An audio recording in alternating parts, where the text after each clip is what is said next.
Olá, começa agora o programa Questão de Ordem. No último mês, aconteceu no Rio de Janeiro a operação mais letal da história do Estado contra o Comando Vermelho nos complexos do Alemão e da Penha. A ação deixou 122 mortos, sendo 117 suspeitos e 5 agentes. Os policiais prenderam 113 pessoas, 91 fuzis, além de outras armas e veículos. E após a mega operação, o governador do estado, o Cláudio Castro, afirmou que o governo federal negou ajuda, não emprestou o blindado, por exemplo. Por outro lado, o governo federal negou a falta de ajuda e diz que sempre tem atendido às demandas dos estados para o emprego da Força Nacional. Aqui no estado de São Paulo, o Ministério Público de São Paulo denunciou 8 pessoas pelo assassinato do ex-delegado-geral da Polícia Civil, o Rui Ferraz Fontes, executado a tiros em setembro em Praia Grande, no litoral sul de São Paulo. O ex-delegado teria sido executado a mando do alto escalão do PCC como vingança pela atuação policial ao longo da carreira. De acordo com o Atlas da Violência, o PCC e o Comando Vermelho estão presentes em todos os estados do Brasil, menos no Rio Grande do Sul, onde existem outras facções. Então, como fazer o enfrentamento? De que maneira a cidade de Campinas está inserida neste contexto da segurança pública? Para debater o assunto, eu recebo aqui no estúdio o vereador Nick Schneider, ele que é o presidente da Comissão Permanente de Segurança Pública, e o Ruirilo Magalhães, que possui graduação em Ciências Jurídicas e Sociais, curso superior de Polícia Civil do Estado de São Paulo, é professor, é advogado, delegado de polícia aposentado, ex-secretário de Segurança Pública de Campinas, já trabalhou também nas cidades de Valinhos, de Jaguariúna, então tem muito para contribuir aqui no nosso debate. Lembrando que ele vai acontecer e eu farei as interrupções apenas quando o necessário. Vereador Nick Schneider, começo com o senhor. Primeiro, como tem sido o trabalho da Comissão de Segurança Pública aqui da Câmara. Recentemente nós tivemos uma reunião para falar sobre estrutura, resultado do Centro Integrado de Comando e Controle da Secretaria de Segurança Pública aqui de Campinas. Que análise que dá para fazer do trabalho que está sendo realizado? Seja bem-vindo ao programa Questão de Ordem. Gabriel, um prazer estar com você mais uma vez em mais um programa Questão de Ordem. Dr. Rui, um prazer estar com o senhor. Dizer que à frente da Comissão de Segurança Pública da Casa, da Câmara Municipal de Campinas, a gente traz essa responsabilidade de debater os assuntos de segurança, de trazer à pauta, trazer à luz os assuntos de segurança, e nós estamos vendo no nosso Brasil esse assunto emergindo, né? E Campinas não pode ficar fora dessa discussão, fora desse debate. A comissão tem feito a sua parte, tem trabalhado. Nós já tivemos reuniões para apresentar o trabalho que a Guarda faz com as mulheres, através do Gama. Nós já tivemos reunião para tratar recentemente do Centro Integrado, que é o Centro de Monitoramento. Nós tivemos reunião para tratar da função delegada, atividade delegada, proposta pela Polícia Militar. Então são todas pautas, todos os assuntos que a gente tem produzido, tem tentado trazer à luz aqui na Câmara Municipal, estando à frente da Comissão de Segurança Pública. E é uma alegria estar aqui com vocês para tratar disso no seu fiel público do programa Questão de Ordem, que vai ao ar pela TV Câmara. Aliás, essa questão da função delegada já foi tema aqui do programa Questão de Ordem, então você pode entrar lá, youtube.com/TV Câmara Campinas, digitar Questão de Ordem, atividade delegada, e você pode assistir na íntegra este programa sobre a função, né, que muitos policiais exercem, que ainda não tem na cidade de Campinas. Foi um debate que nós tivemos, né, muitos profissionais que acabam indo para a cidade de São Paulo e outros municípios aí fora do horário de trabalho.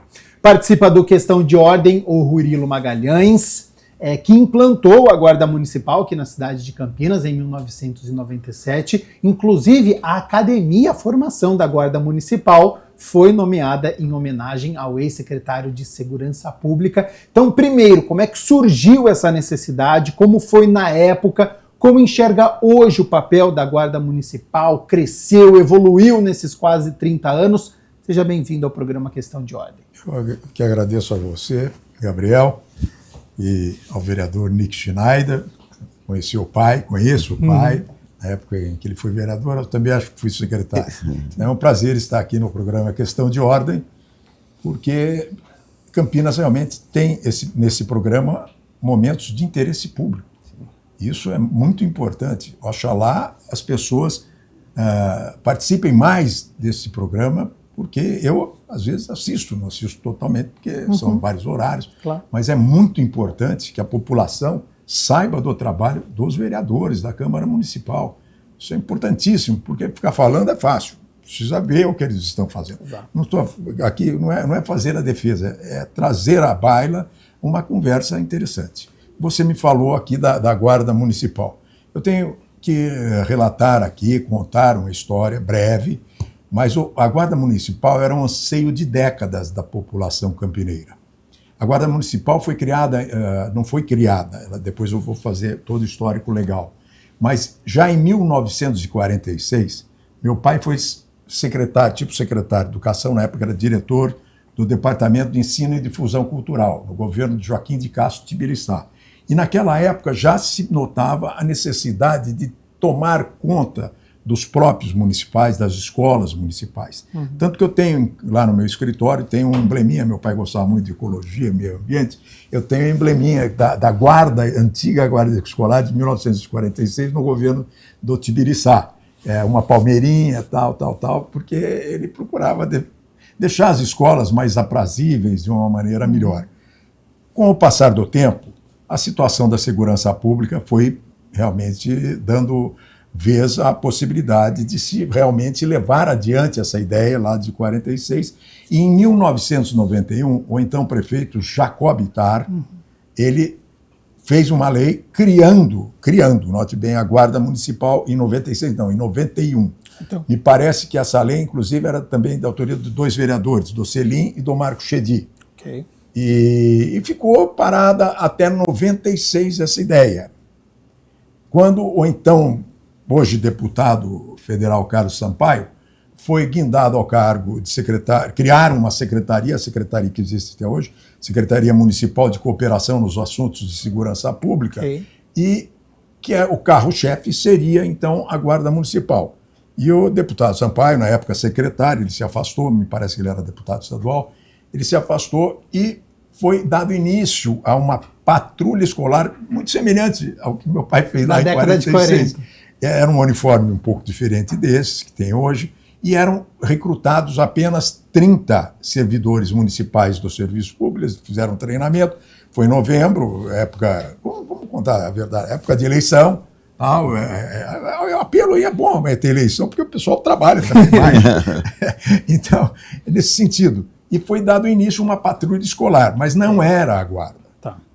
Quando perderam a eleição, quem assumiu foi o deputado Francisco Amaral, e ele nos chamou, e eu nem esperava, porque eu estava no final da carreira de delegado e tal. Ele falou, não, você tem uma missão, se você quiser topar, vamos topar, que eu vou implantar a guarda.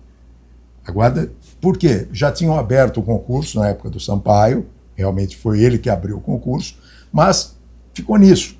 Então nós precisamos formar o guarda. O guarda você não coloca na rua. Esses 30 eram vamos dizer, um embrião, mas não eram guardas. Então nós precisamos criar a Academia Preparatória de Guardas Municipais para dar uma formação a esses guardas. Felizmente, eu tenho que sempre lembrar, meu pai foi educador e me ajudou muito. Tanto que a academia tem o nome dele, o nome é muito parecido. É Ruirilo de Magalhães, eu sou Ruirilo Pedro de Magalhães. Pedro de Magalhães. E foi até o vereador Santini que deu o nome, porque ele conhecia toda a história do meu pai, como jornalista, meu pai também escreveu muito jornal, e deu o nome do meu pai da Academia Preparatória de Guardas Municipais. E a busca que ele sempre me orientou na formação dos guardas era um policiamento pioneiro que nós tentamos, baseado no lema e na égide do lema cortesia, energia e civismo, sempre procurando aproximar o guarda da população, com respeito à população, com respeito à história da cidade, com respeito aos próprios municipais.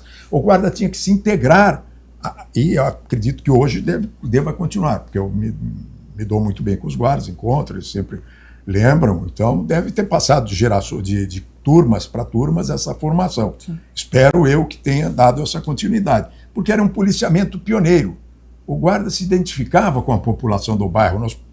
Às vezes até os guardas ficavam um pouco, mas eu quero ir para outro lugar. Eu falei, não, primeiro nós precisamos criar um contato polícia-povo, guarda municipal-povo, ou guarda fiscalizar e ser fiscalizado. O pessoal às vezes chama até o guarda pelo próprio nome. É um policiamento, vamos dizer, a polícia militar tem semelhante a algo comunitário, mas a integração do guarda com a população do bairro, isso é fundamental, porque cria uma confiança no guarda e na população. Ele sabe quem é, sabe a hora que ele está por ali e tal. Então, tudo isso fez parte da formação da guarda. E aí o Chico mandou a gente implantar, criamos a academia, formamos 5 turmas, quase 450 homens. A guarda foi um trabalho hercúleo, sem dinheiro, porque não tinha dinheiro. O Chico falava, se vira, tal, e a gente foi formando, trazendo professores. Eu conversava bastante com o pessoal do Exército, da Polícia Militar, da Polícia Civil. A Prefeitura tem uma pleiade de servidores públicos excelentes, tanto no aspecto da saúde, da educação. Então, nós conseguimos formar um quadro de ensino muito bom, e que foi dado a largada. Então, nós fizemos um trabalho de 450 homens, hoje me parece que tem 750, e nós saímos faz 25 anos. Quer dizer, foi um trabalho muito forte. Sofremos, sim, por parte da imprensa, mas vale a pena, vale a pena. A imprensa cobrava e cobrava muito, e isso é muito importante, porque a gente procurava esmerar cada vez mais o nosso serviço. Eu chamava os guardas, conversava com eles, falava, nós estamos começando, a gente não pode começar errado, a gente tem que começar certo. Sim. A guarda é uma guarda cívica, é uma guarda que é um policiamento, nós tínhamos como pioneiro o policiamento ostensivo, quer dizer, uniformizado, preventivo, que é para prevenir nas escolas, nas creches, nos próprios municipais, nas ruas, enfim, hoje a guarda já avançou bastante, foi difícil no começo. Então, o preventivo, sócio, que é esse da integração com a população, educativo, porque os guardas que entram, que entram, normalmente o concurso é difícil, então eles têm uma boa base educacional, cultural. Isso, eu falo, vocês podem trocar ideia, ajudar a população. Cívico, civismo, o lado de civismo, não é escola cívico-militar, vamos deixar claro, não vamos misturar. É o civismo, o amor à pátria, o amor às coisas da cidade, aos valores da cidade. A gente dava aula de história da cidade para os guardas, para eles entenderem que a cidade é deles. É uma guarda pioneira, é uma guarda da cidade, é uma guarda cívica da cidade. Então é importante que o guarda ele tem muito mais vínculo. Eu fui policial, mas eu fui policial do Estado de São Paulo, da Polícia Civil. Então eu trabalhei em várias cidades. Agora, o guarda, normalmente, ele trabalha aqui, então ele pode se identificar muito bem com a cidade de Campo Uma relação de pertencimento onde ele está. Exatamente, né? Orgulho, o filho dele está na escola, a família dele está aqui, mesmo aqueles que não moram, ele se identifica com a cidade. Sim. Então, o objetivo da guarda foi esse, desde o seu nascedouro, aqui, depois implantada pelo prefeito Francisco Amaral. Vereador Nick Schneider, a Guarda Municipal de Campinas foi criado então, né, com este propósito de auxiliar, né, a proteção dos bens públicos municipais, mas teve a função aumentada de acordo com as dificuldades enfrentadas aí no combate à violência, à criminalidade, né? Como enxerga o trabalho que é realizado hoje? Eles têm a autonomia adequada ou eles precisam de mais poder para poder atuar? De que maneira que você enxerga esses quase 30 anos da implementação? Primeiro, dizer como é bonito, né? A história, ela vai sendo feita ao longo da vida. E nessa época que o doutor está falando aqui, meu pai era diretor da assistência social da prefeitura. E eu me lembro, sim, da criação da guarda. Eu tinha por volta de 16 anos de idade. E como é bonita a história, né? Como a gente vê a nossa cidade... olhar para trás, quantas pessoas somaram para a nossa cidade, se preocuparam com a nossa cidade, construíram, os prefeitos que passaram, os vereadores, secretários que passaram, né? Muitas vezes a gente tem a tendência de julgar muito, né? De criticar muito o agente público, o agente político, mas aqui eu quero valorizar nesse momento essas pessoas, né? Que fazem a história, né? Que trabalham bem, como é o caso do Dr. Rui, que deixam um legado, que deixam legados para as cidades, para o estado, para o país. E com relação à guarda, é um grande patrimônio da nossa cidade, né, Gabriel? Hoje, impossível se falar em segurança pública da nossa cidade sem considerar a Guarda Municipal. A Guarda Municipal, como você bem disse, que partiu de uma ideia de uma proteção ao patrimônio público, hoje faz papel de policial militar, não do policial militar, mas funções colaborativas que se assemelham muito no sentido a combater o crime mesmo. E que a população liga, chama, né? Só um parênteses. Pois não. Me permita. Sim, claro. Eu falo muito, às vezes. Não, fica à vontade. Mas o que eu quero dizer, não é que se assemelham, não. A Guarda faz o mesmo papel da Polícia Militar. Sim. É que o que houve foi que a Constituição Federal estabeleceu no artigo 144 que a Guarda ia proteger os próprios municipais. Mas a gente nós enfrentamos uma resistência muito grande. Inclusive para o armamento da Guarda, que não era proibido, que era proibido no começo, né? Foi uma luta também isso daí. Eu consegui com o seccional, fui lá, colhi a assinatura dele na hora. Tanto que é importante dizer, essa Guarda, ela começou no dia 14 de julho de 97, nós trabalhamos 6 meses sem arma. Isso. Porque eu fui mostrando para a Polícia Militar, para a Polícia Civil que dava, naquela época não era federal, era a Polícia Civil que dava o porte de arma. Então eram meus colegas, eu tive que convencê-los. Aí o Almeida no dia falou, agora eu vou dar o porte. Eles trabalharam os guardas inicialmente numa cidade de Campinas que já tinha problema em 97, problemas violentos também, como sempre vai ter, melhor minimizá-los. Sim. Mas o que houve? Eles trabalharam sem armas. Os guardas foram para o trabalho e a gente foi. Depois nós armamos aí o período da noite, então eles foram levando. E a Guarda, vereador, faz o mesmo papel. Sim. Foi uma luta muito grande, nós apanhamos muito disso. Eu fui eleito presidente do Conselho Nacional das Guardas Municipais, por aclamação várias vezes, porque nossa Campinas saiu na frente. Logo quando nós chegamos nos primeiros congressos das guardas, Campinas já aparecia. E aí, o que houve? Nós mostramos que a Guarda poderia fazer tudo. Primeiro, a função constitucional, que está clara. Mas depois, está andando na rua, ele pode abordar, ele pode isso, pode aquilo. E no fim nós convencemos. Convenceu, né? Está dando certo até hoje. Essa resistência... Desculpe aí. Diminuiu essa... Obrigado. Mas você veja como é importante, né, Gabriel? Esse acervo humano, né? Esse acervo histórico que o Dr. Rui ele tem na cabeça, que puxa todos os detalhes das etapas de progresso da questão, por exemplo, da Guarda Municipal. E nós temos visto no dia a dia da cidade a importância da Guarda, né?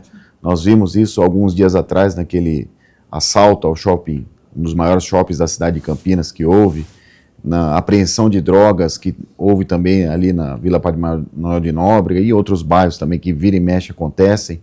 Então veja que... E tudo realizado pela Guarda Municipal, né? Depois a PM, no caso do shopping, entrou no sistema, ajudou a prender, mas partiu da Guarda o monitoramento, né? A captura do carro que foi furtado. Então veja que a Guarda está cada vez mais ativa na nossa cidade, né? Isso é bom, mas também mostra uma preocupação muito grande, que é a violência, né? Então, se a Guarda está trabalhando muito, é porque tem muita violência, né, doutor?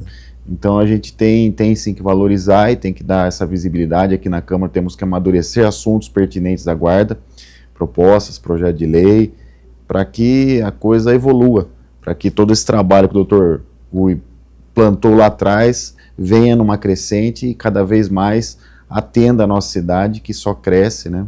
E que demanda de muito trabalho, realmente. Sobre essa questão, então, de muito trabalho, ô Rurilo, na sua primeira resposta me chamou a atenção, o senhor citou bastante a questão das escolas. Na sua primeira resposta, várias vezes, escola é a base você citou a questão de escola. Como é que é essa relação de segurança pública com educação? Porque muitas vezes, na cabeça das pessoas, pode ser algo que está separado, que são pastas diferentes, mas em algum momento precisa convergir, a educação tem que estar próxima ali da segurança pública? Muito. Não é possível que aqueles que chefiam ou dirigem as polícias deixem de lado o problema da educação. A educação é a base de tudo. São as crianças que estão nas escolas, é o futuro do país. Tem que pensar nisso daí. E a polícia tem que ser vista como algo que soma, algo que protege, algo que é amigo, para que nós tenhamos. Então, esse trabalho nas escolas eu fazia questão, e parece que os guardas eles têm bastante contato com as escolas atualmente. Agora, evoluiu sim, vamos deixar claro isso nesse período todo, graças ao trabalho, inclusive o trabalho de uma comissão dessa, que desponta e faz com que os guardas prestem atenção em tudo isso. Então é importante que a polícia, do modo geral, no caso de Campinas, as guardas municipais, porque eles têm que fazer um policiamento, hoje tem câmeras, tal, mas nós temos um centro integrado de câmeras. Então, todo esse relacionamento é muito importante. E aí que eu digo, o policiamento era ostensivo, preventivo, sócio, cívico, educacional. O educacional nós colocávamos junto com o civismo, porque o guarda, ele saía, o que acontecia? Não é ingerir em outras secretarias, longe disso. Foi duro até passar para os colegas secretários, diretores e tal. Mas não, o guarda ele anda a cidade inteira. Ele tem condições de apontar uma escola que está com problema de esgoto, uma escola que está com problema de alambrado, de muro. E nós fazíamos com que, permanentemente, eles fizessem um relatório e nós, naquela época era menor, mas nós analisávamos tudo e mandávamos para a secretaria competente. Tem muro quebrado, tem isso, tem a árvore caindo, não sei o quê, uma série de coisas a gente passava, porque a administração é uma só, tem que ter essa integração de todos os setores da administração. Isso é importantíssimo, não sei se continuam fazendo, mas tinha um relatório e eu olhava permanentemente. Me desculpe, mas cada um tem o seu jeito. Claro. Eu dormia com HT no ouvido, eu quase não acreditava. 3 horas da manhã aparecia na plantão lá, porque eles ficavam quase que órfãos, era uma instituição que estava começando. Sim. Então era necessário isso daí estar presente com eles, para eles se sentirem fortalecidos. É claro que ninguém ia alisar, passar a mão numa pessoa que fez coisa errada. Mas, felizmente, foram poucos os casos. Já já a gente volta a falar sobre a cidade de Campinas. Agora nós vamos ampliar o nosso olhar sobre segurança pública, porque recentemente, acredito que todo mundo acompanhou, a mega operação no Rio de Janeiro, em conjunto das polícias civil, militar, nos complexos do Alemão e da Penha, que resultou então na morte de 117 suspeitos e de 5 policiais, inclusive o 5º foi recentemente. Vereador Nick Schneider, de que maneira o senhor assistiu essa ação, os desdobramentos? Fica alguma lição do que aconteceu no Rio de Janeiro? Primeiro que é algo que ninguém deseja, né? Ninguém deseja um conflito entre seres humanos dessa maneira. Eu sou cristão, sou católico, a gente sabe o valor do ser humano, que nós não fomos feitos para isso. Nós somos feitos à imagem e semelhança de Deus para que tenhamos uma boa vida aqui, nos respeitemos e que nós vivamos em paz, em harmonia. No entanto, é público, é notório o mal que o crime organizado tem feito para a nossa sociedade. Esse Comando Vermelho, o PCC e outras facções. Agora eu vi recentemente num telejornal que está vindo facções da Venezuela, da Bolívia para cá, então um absurdo. E o crime se combate, no meu ver, de 3 maneiras: pela força, inteligência, pela força, tecnologia e inteligência. O emprego dessas três características são fundamentais para se combater o crime. E ali usou-se as 3. Né? Usou-se a força, porque foi preciso, porque os policiais foram recebidos com drones soltando bomba em cima deles, com tiros, né? Tiveram a inteligência de levar o conflito para uma mata, né? O conflito foi predominantemente numa mata, e a inteligência e tecnologia de monitorar e saber, dentro do mais razoável possível, enfrentar um crime organizado como esse, que recebe os policiais, não são com flores, não são com pedidos educados de desculpas, e sim com muita bala, com muito tiro, com muita violência. E contra isso, infelizmente, coube à Polícia Militar do Rio de Janeiro, às Forças Armadas do Rio de Janeiro, ir para o conflito. Mas é algo que se fez necessário, infelizmente, porque aquelas comunidades que estão sitiadas e que estão dominadas por essas facções, elas são vítimas. Existem milhares de pessoas que são vítimas dessas facções. E elas precisam ser libertadas por quem? Se não pelo Estado. Então, assim, a gente vê com tristeza. É evidente que ver uma mãe chorando a morte do seu filho não nos agrada. Só que nós temos o nosso livre-arbítrio, nós temos a nossa liberdade. E essas pessoas que entram no crime, elas fizeram essa opção. Elas fizeram a opção de entrar para o mundo do crime, para o mundo das facções, e acabam colhendo, infelizmente, ou felizmente, sob o ponto de vista de cidadão de bem, essa força policial para deter tudo isso. Então, assim, a gente vê com tristeza, mas algo necessário, viu, Gabriel? Murilo, essa foi a operação mais letal da história do estado do Rio de Janeiro, e aí nós tivemos uma repercussão em todo o país, de uma parte de pessoas comemorando, de outras preocupadas, dizendo que isso não resolve nada, que no dia seguinte outras pessoas já estavam fazendo a mesma função no crime. Que impacto que tem uma ação como essa no nosso país? Você entende que pode incentivar outros governos a agirem com rigor? É necessário esse tipo de ação? Tende a ser permanente ou o caminho não é esse? Sim, você terminou bem. Tem de ser permanente. Eu concordo com o vereador nesse sentido, porque eles não iriam fazer uma operação estabanada. Participaram o Ministério Público, com certeza a Justiça que autorizou mandados de busca e apreensão, mandados de prisão, a Polícia Civil do Rio de Janeiro, que é muito eficiente na parte jurídica, e a Polícia Militar também. Então, houve uma integração entre as forças, um estudo anterior para que se fizesse essa operação. Penso eu que pode ter havido um excesso ou outro, porque não tem como medir nessa hora, na hora da emoção, na hora da ação policial. É impossível você falar para o policial, agora você atire no pé dele. É impossível, ele está num confronto no meio da mata, como ele disse, vem disparo para cá, para lá, ele atira no meio, que é muito mais fácil acertar. Entendeu? Então isso existe, isso é só em filme. Quem gosta de ver filme não vai acreditar que isso daí, vai achar que isso daí é uma operação danosa. Não foi danosa.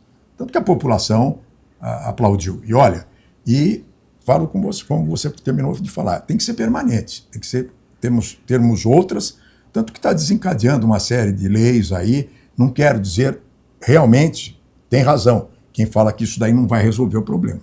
Não vai, realmente não vai, mas vai amenizar o problema. O que resolve muito mais, já que você tocou nesse assunto, se puder dar uma abrangência um pouco maior, nós recentemente vimos a discussão dessa lei antifacção, lei crime organizado.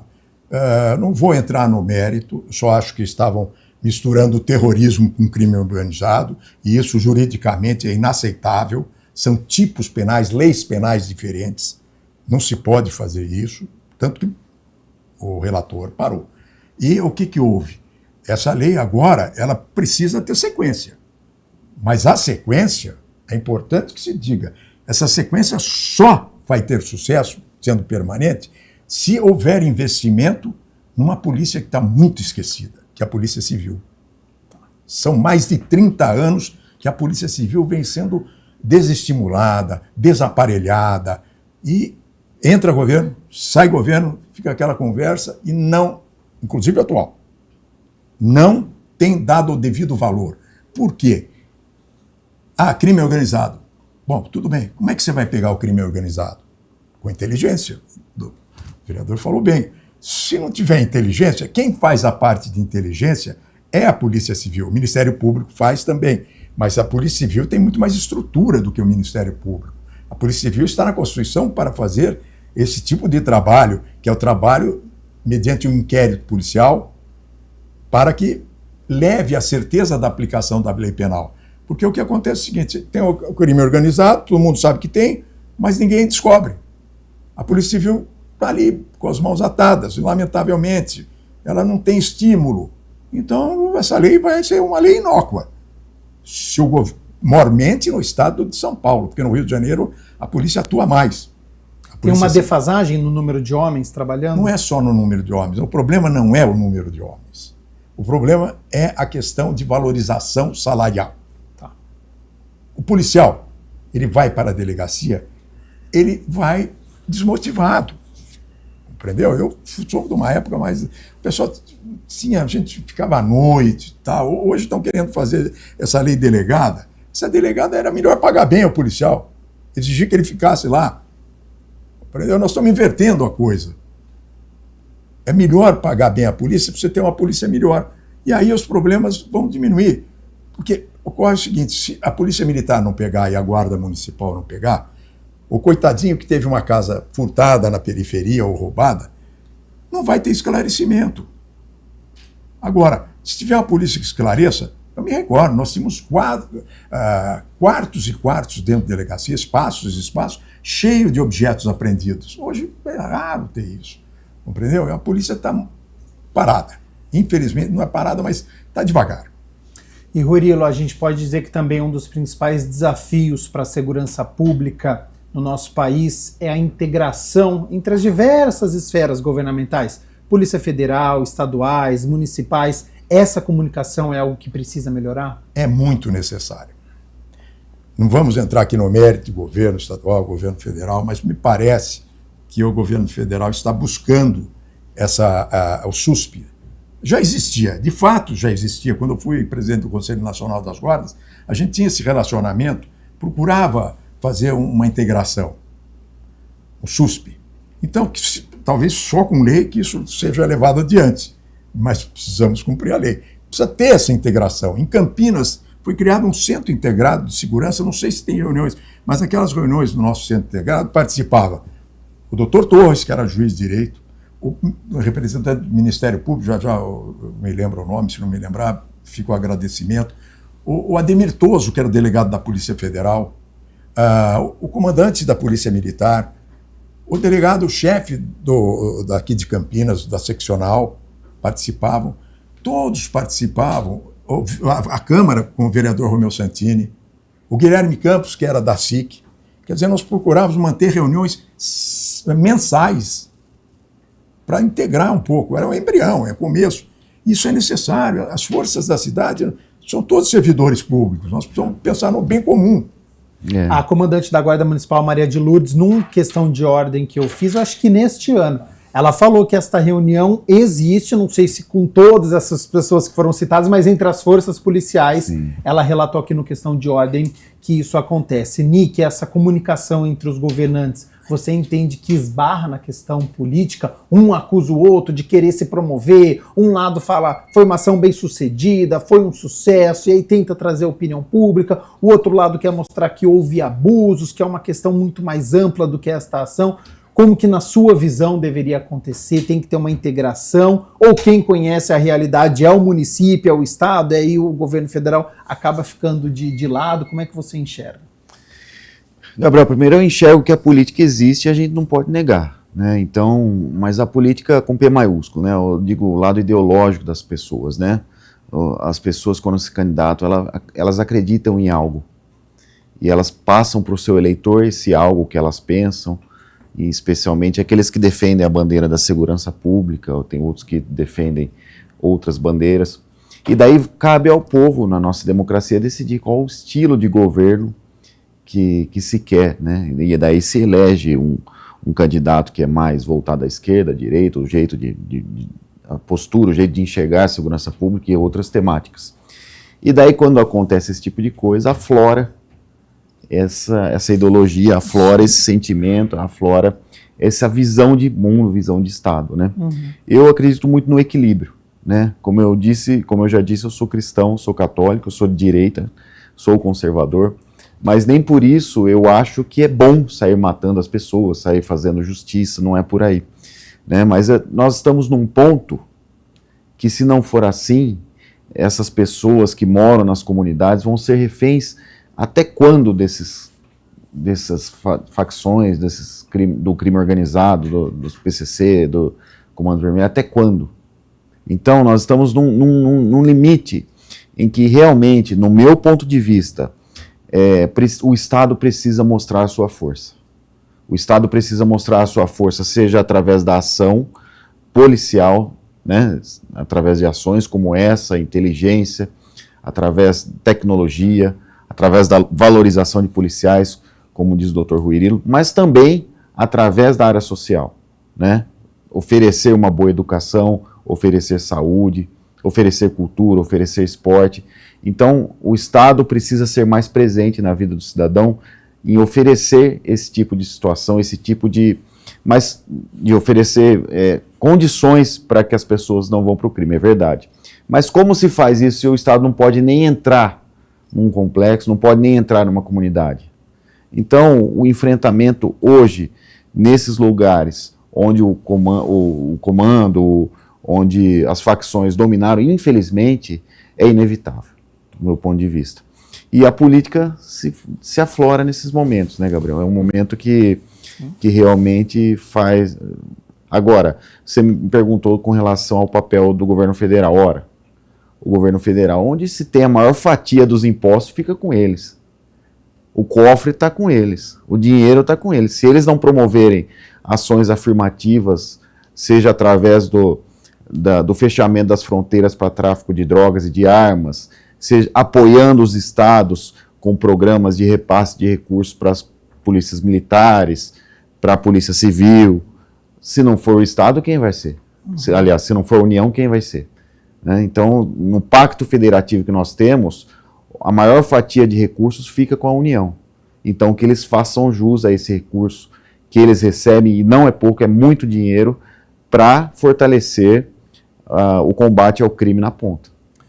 Eu queria, por favor, aproveitar, quando eu falei da valorização do policial, é importante ter em mente, e às vezes eu falo, eu mantenho muito acesa a chama ainda, eu devo tudo à Polícia Civil, sou muito claro, a minha formação foi lá, se eu fui secretário foi porque eu fui delegado, mas eu quero dizer o seguinte, o policial bem pago, ele vai render mais, mas não é para ele rende para a população, compreendeu? É uma visão semelhante ao capitalismo, você pode fazer com que a pessoa produza, mas ele produz, mas quem vai ganhar lá na ponta é a população, com os crimes, com os esclarecimentos. Por quê? Com o esclarecimento de crime, com certeza, o marginal põe as barbas de molho, ele fica preocupado. Porque existe, isso está na ciência penal, existe o efeito intimidativo, que é a prisão. E se ele furta aqui, escapa da PM, escapa da GM, e não for pego, ele vai furtar logo ali, de novo. Compreendeu? Então, tem que ter certeza da aplicação da lei, tem que ter certeza da punição, e quem pode fazer isso é a Polícia Civil. Agora, se tem uma polícia que está desvalorizada, aí fica difícil. Não vai fechar a conta da segurança. Rurilo e Nick, tem um mapa que circulou em alguns veículos, em reportagens, sobre a atuação da criminalidade no país, e PCC e Comando Vermelho estão em todos os estados, exceto no Rio Grande do Sul, onde tem outras facções atuando, e é algo que é muito grave e que chama a atenção, né? Porque muitas vezes, né, até antes dessa mega operação, as pessoas achavam, bom, PCC em São Paulo, Comando Vermelho no Rio de Janeiro, só que a realidade não é essa, inclusive eles estão expandindo e de forma também internacional. E aqui em Campinas, até recentemente, no fim de outubro, 5 suspeitos de lavagem de dinheiro para a facção criminosa do PCC foram presos em condomínios de luxo aqui na nossa cidade. É uma questão nacional, é uma questão que já fugiu do controle, ou a gente está caminhando para tentar diminuir a quantidade de dinheiro que chega até essas facções? Como é que vocês estão enxergando? Porque olha, você enxerga este mapa, chama muita atenção. Sim. Todos os estados do nosso país. Hoje foi em Rondônia, por aí, no Acre. Né? Então nós estamos vendo. Realmente é uma coisa que está se alastrando. A verdade tem que ser dita. Eu me recordo que em 90 e 91 chegaram novos promotores aqui em Campinas. Foi muito...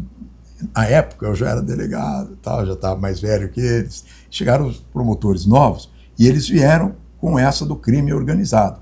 Quer dizer, o Ministério Público é muito atuante nessa área. Okay. Tanto que tem aquele japonês lá, Gakia, tal, que é um homem que a vida dele acabou. Sim. Então, o Ministério Público tem condições, e já estudou esse caso, pode se unir, usar da Polícia Civil, usar da Polícia Militar, para a gente fazer um confronto contra esses marginais, no bom sentido. Isso em Campinas é necessário. Nós precisamos começar rapidamente aqui para evitar, e está certo o vereador nesse sentido, de a gente ficar esperto, para evitar que isso desencadeie um problema muito maior na nossa cidade.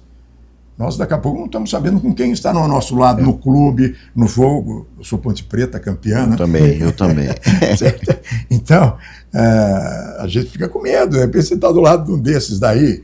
Quer dizer, nós precisamos fazer uma atuação muito mais forte para ver se em Campinas a gente estanca isso. Está ótimo esse trabalho da Comissão de Segurança. É importante para a cidade e esse programa traz isso à discussão. Nick, de que maneira você enxerga a cidade de Campinas inserida, né, nesse contexto, nessa rota de ação do PCC e de outras facções? Gabriel, é difícil a gente afirmar, né? A gente acompanha meio que de fora, a gente não tem informações que circulam dentro da polícia, principalmente da Polícia Civil, do Ministério Público. Agora, nos dá essa impressão realmente de expansão, né? E isso nos preocupa muito.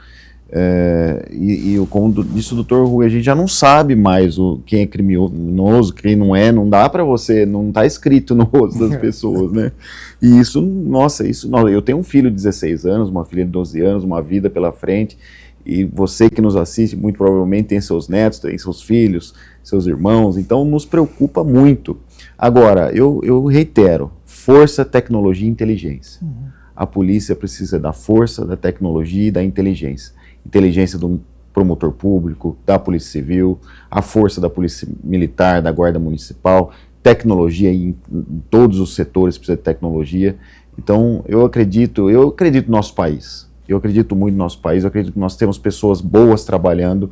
O Derrite, eu acho que é uma pessoa muito boa que está trabalhando com essa temática, esse projeto que ele colocou, essa lei aprovada lá na Câmara dos Deputados, que agora foi para o Senado, a lei antifacção. Eu acho que vai ser um marco, mexe no Código Penal brasileiro. Então, assim, eu prefiro acreditar que nós estamos evoluindo, que nós temos pessoas muito boas trabalhando nisso e espero que esses índices caiam nos próximos anos aí e que cada vez mais nós tenhamos notícias positivas de bandidos sendo presos, porque são notícias positivas, né? São notícias que nos assustam, mas são positivas, porque foram presos, né?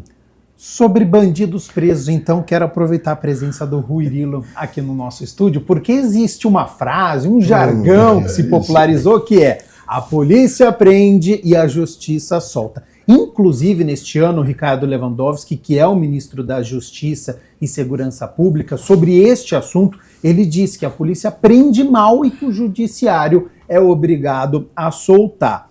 Essa é uma briga antiga entre forças policiais e judiciário. É preciso mudar as leis do nosso país. Existe uma flexibilidade grande do regime penal dos detentos.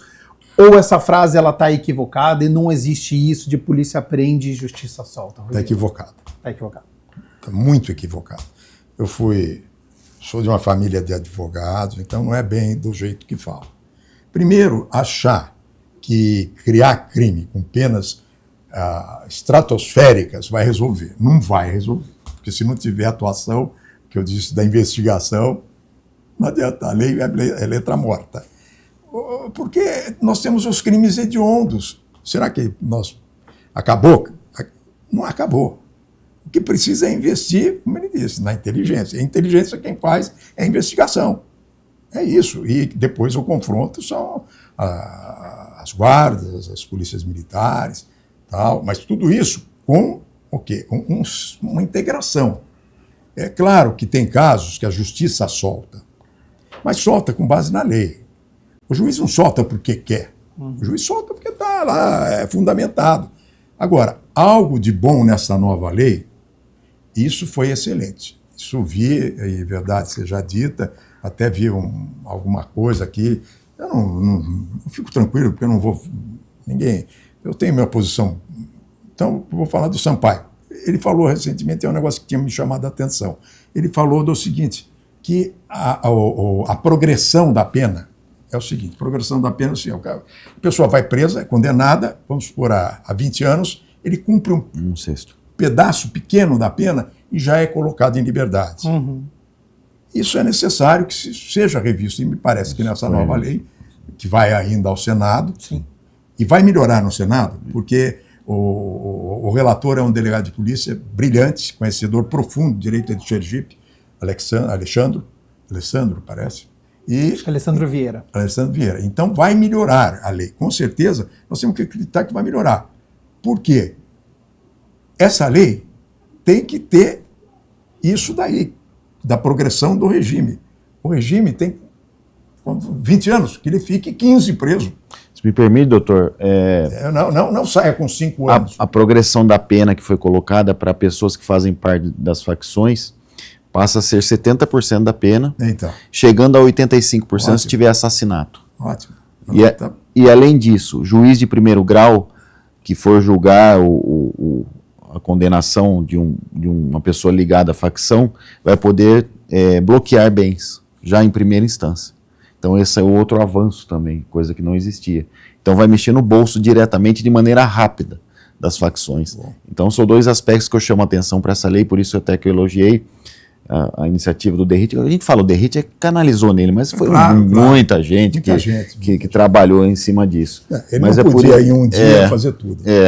Mas daí, Gabriel, eu queria só me dar um tom mais político. Nós estamos numa casa política e você me perguntou se a política influencia. Como pode um presidente da República dar uma entrevista e falar que um traficante é uma vítima da sociedade? O traficante faz vítimas, ele não é uma vítima. Então, aí que eu falo com relação à escolha política, né? Que o cidadão, às vezes, ele acha que é só votar e depois de 4 anos ele pensa de novo na política. Eu posso né? fazer então tem que acompanhar, né? Tem que acompanhar a postura de cada um. Né? Então, quando vem um presidente da República e fala que um traficante ele é uma vítima da sociedade, uma vítima do crime, olha, ele tem o livre-arbítrio. O traficante ele não é um coitadinho que está lá na ponta. O traficante é um cara que mora em condomínio, que ele mora em casas, anda de carrão. Então ele não é uma vítima. Na verdade, ele fez a opção pelo crime e sacrifica a vida dos demais. Sacrifica a vida da população, do pai de família, das crianças que acabam entrando para o crime de droga, entrando para o crime organizado e acabam com sua vida. O presidente foi infeliz. Muito. Nessa frase. Eu entendi o que ele quis dizer. Eu falei, não, ele leu, com todo respeito, direito é uma ciência, não é para qualquer um. Por isso tem faculdade de direito, tem cursos, tem pós-graduação, uma série de coisas. Não é? Tanto que os deputados, os vereadores aqui têm uma assessoria jurídica. Sim. E o que acontece? O presidente leu alguma coisa que o criminoso é vítima da sociedade. Isso se falava no começo do século passado. Então ele veio com essa história e soltou. Compreendeu? Não estou defendendo o presidente. Sim, mas foi uma coisa que todo mundo ele vai pagar por isso, porque é uma situação que não é vítima, pô. Não é vítima, de jeito nenhum. E pelo contrário, você falou bem, o vereador falou bem, ele se utiliza dos outros coitados, viciados, doentes, para impulsionar a droga para cima deles, e com altos lucros. E quando não fazem isso, e quando não se submetem, eles matam. O menino que vende na bicheira, ele suporta coisas horríveis. Então, não são tão bonzinhos assim, não, e não tão vítimas. Eles sabem bem o que estão fazendo, sim. E só ratificando mesmo, é Alessandro Vieira, que é o relator no Senado, ele que é do Sergipe, que vai analisar, portanto, este projeto que nós vamos falar mais um pouquinho agora, então, porque a Câmara dos Deputados aprovou, foram 370 votos favoráveis esse projeto de lei, que é do governo Lula e que teve como relator o deputado federal, o Guilherme Derrit, secretário licenciado de Segurança Pública de São Paulo, chamado de Antifacção, que cria o marco legal para enfrentar organizações criminosas com penas de 20 a 40 anos, novos tipos penais e regras para os líderes de facções. O deputado fez alterações na proposta original, junto com outros parlamentares. O texto aprovado fala em endurecimento das penas quando os crimes cometidos tiverem ligação com facções criminosas e ou milícias. São tipificados os crimes de novo cangaço, domínio territorial, uso de explosivos e ou drones e ataques à infraestrutura. Progressão para determinados crimes, que foi o vereador disse agora, pode exigir de 70% a 85% o cumprimento da pena fixada, que até então hoje é de 1/6, né? E chefes de facções serão obrigatoriamente enviados para presídios federais de segurança máxima, e o Estado pode determinar o bloqueio imediato de bens, dinheiro, imóveis, empresas, criptomoedas de investigados em crimes listados no texto que está na fase de investigação ou já da ação penal. E tem também os parlatórios, onde advogados conversam com os clientes presos e que poderão ser monitorados em casos excepcionais. Enfim, é o tipo de projeto que pode mudar o atual cenário da violência no país. Nick, você fez até uma moção de apoio, né? É o endurecimento, né, Gabriel? Que eu acho que é o que precisa, é o que nós estamos precisando. A lei endurece, né? Bloqueia bens, diminui a liberdade depois de um cumprimento de pena, aumenta, né, o percentual de 70% até 85% para quem é envolvido com as facções, bloqueio de bens, prisão em cadeias especializadas, né, de alta periculosidade. Enfim, é um endurecimento que eu acho que é necessário. Veja, o Código Penal brasileiro é muito antigo, né, doutor? Bem antigo. Mas aí eu vou fazer uma consideração. Isso, o senhor vai fazer o contraponto, mas eu vejo como boa iniciativa, não tirando aí a necessidade da questão da investigação, de tudo que nós já falamos aqui, mas é uma lei que vem chacoalhar e vem demonstrar o poder do Estado, né? Vem se sobrepor, vem colocar para quem quiser ver que o Estado tem o seu poder de realmente enfrentar tudo isso que nós estamos vivendo. Rui, por favor. O Código Penal está aí de 1940, ele é atualíssimo. Algumas leis caem no ostracismo, que muda, crimes contra... Drone, quem falava em drone? Crimes contra os costumes, por exemplo. Eu, quando estudante, eu estagiei, eu fiz muito, fui em fórum, fui no escritório do meu pai, depois fui trabalhar no Ministério Público e eu fazia as denúncias como estudante. E tinha o crime de sedução. Eu me lembro bem, eu posso falar isso, era um promotor, foi reitor da universidade, um homem brilhante, Dr. Barreto Fonseca, e ele falava, você acredita em sedução? Isso, eu me formei em 74, fui estagiário dele em 74, lá se vão 50 anos, 51 anos. Quer dizer, então, as leis ficam realmente, elas acabam ficando letra mortas, alguns tipos penais. Gostei do repórter, do Gabriel falando de tipos penais, obrigado, porque são tipos penais novos que aparecem. Sim. E é uma legislação que complementa o Código Penal. Sim. O Código não precisa ser alterado. Sim. Porque cada vez que vão mexer num código, porque tem uma estrutura, é uma ciência. Precisa vir atualizando, né? Por exemplo, o Código Penal nosso, o Código Civil nosso era de 1916. Foi alterado, mas em 2002. Olha quanto tempo. Precisa mexer, precisa saber muito. Porque aí hoje tem muito interesse, muita gente, não sei o quê, e pode criar... O código tem um esqueleto de ciência, porque senão uma coisa não fecha com a outra. É difícil explicar isso aqui, mas... Então, as leis existem. Nós temos, usando um termo aí, existe um cipoal de leis.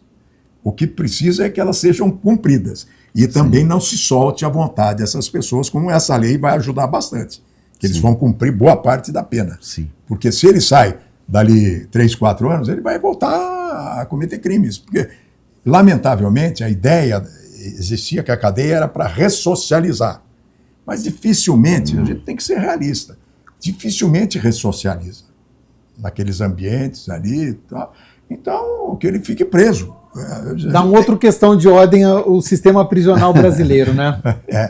Exatamente, uma questão de... Dá um outro programa. Como surgiu e como efetivamente... Surgiu, como se não vai ressocializar, o que fazer com essas pessoas. Dá um outro programa de uma hora debater esse assunto. Aliás, seria interessante, vocês aqui que estão atuantes, nesse Conselho Integrado, eu sempre chamava o pessoal do sistema prisional, porque eles têm tudo ali com eles. Sim. Eles têm a vivência do crime ali, direto, quem vai, quem não vai. Eu só vou fazer uma colocação que eu achei muito estranho isso aí, eu não sei até onde vai chegar a conversa entre advogado, você falou em momentos excepcionais, sim, e o cliente, eu acho que isso daí, não sei, porque isso é violar a intimidade da pessoa, é violar o segredo do advogado. O advogado é quase um padre. O criminoso muitas vezes confessa a ele o que fez, o que não fez. Sim. E o advogado, dentro do direito, ele burila aquilo lá. Então, não sei até que ponto eles vão conseguir sucesso em gravar as conversas. Eu não acredito que isso daí vá prosperar. Talvez. Programa bom, é programa com muitas informações e que passa rápido. Então, infelizmente, nós temos o tempo encerrado. Eu quero agradecer muito, vereador Nick Schneider, a disponibilidade do seu tempo mais uma vez com a nossa equipe, ter vindo até os nossos estúdios. Já faço um novo convite para o senhor retornar para falar sobre esse, mas também outros assuntos, e fica aberto para suas considerações finais. Gabriel, muito obrigado pelo convite. Você sempre com maestria conduzindo esse programa que traz muita informação para o cidadão campineiro e para todos que nos assistem pela TV Câmara, pelas redes sociais, enfim. É uma prestação de serviço muito importante, é um programa que você traz com leveza, apesar de ter um assunto denso, como segurança pública, pesado, né? Mas o Gabriel consegue deixar muito leve, mérito seu, viu, Gabriel? Seu talento, Deus te deu esse dom aí, graças a Deus você está aqui com a gente. Agradecer, doutor Rui, uma honra estar com o senhor, viu? Conhecê-lo. Ele fala muito do senhor, muito mesmo, viu? E gosta muito do senhor. O senhor sabe que ele é muito pontepretano, como o senhor também. E um prazer, uma honra estar aqui aprendendo com o senhor, viu? Ouvindo o senhor falar. Colocamos a nossa comissão, a Comissão de Segurança Pública da Câmara Municipal, à sua disposição. Vamos ver se a gente traz o senhor para fazer uma apresentação para nós, alguma coisa, movimentar alguma coisa na comissão também. Já fica o convite. E agradecer a você que nos acompanhou aqui nesse programa pela TV Câmara, deixar nossa rede social, @Nick Schneider. Se puder nos acompanhar nosso trabalho, será uma honra. Mais uma vez, muito obrigado.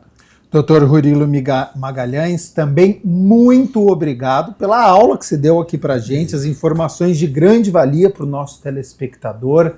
Já faço um novo convite para o senhor retornar também aqui aos nossos estúdios para falar sobre esse, mas também sobre outros assuntos, e fica aberto às suas considerações finais. Bom, primeiro agradecer ao jornalista Gabriel. Obrigado. Como bem disse o vereador Nick Schneider, é de uma leveza e conhecimento. Ele fala com uma segurança. Eu falei, poxa, está preparado. Então, felizmente, a Câmara Municipal tem esse programa Questão de Ordem, tem vocês, jornalistas, o sucesso para a cidade de Campinas. Vocês trazem a notícia. Eu fico muito feliz de vir à Câmara, porque eu sempre lembro, meu avô foi vereador aqui. Foi vereador de 1922 a 62. Nossa. E foi presidente da Câmara. Legal. Ele era advogado também, tribuno, fazia muito júri. Então eu venho aqui com, um motivo muito grande, venho com o maior prazer. Eu sei que a gente não pode agradar a todos, os vereadores não podem agradar. Eu, às vezes, comento críticas, tal, mas são críticas construtivas nesse sentido, porque eu trabalho sem a Câmara, a Campinas não vai andar. Essa é a verdade. Os vereadores podem fiscalizar, trabalhar, e esse programa é exatamente para isso, de uma amplitude muito grande. Então, só tenho a agradecer a vocês, ao vereador, e estamos sempre aqui à disposição. O máximo prazer. Combinado. E eu agradeço você de casa também pela sua companhia, pela sua audiência. Espero que a gente tenha contribuído para este debate a nível nacional, mas, claro, sempre colocando a cidade de Campinas inserida neste contexto da segurança pública. Continue na nossa programação e até a próxima semana. Tchau, tchau.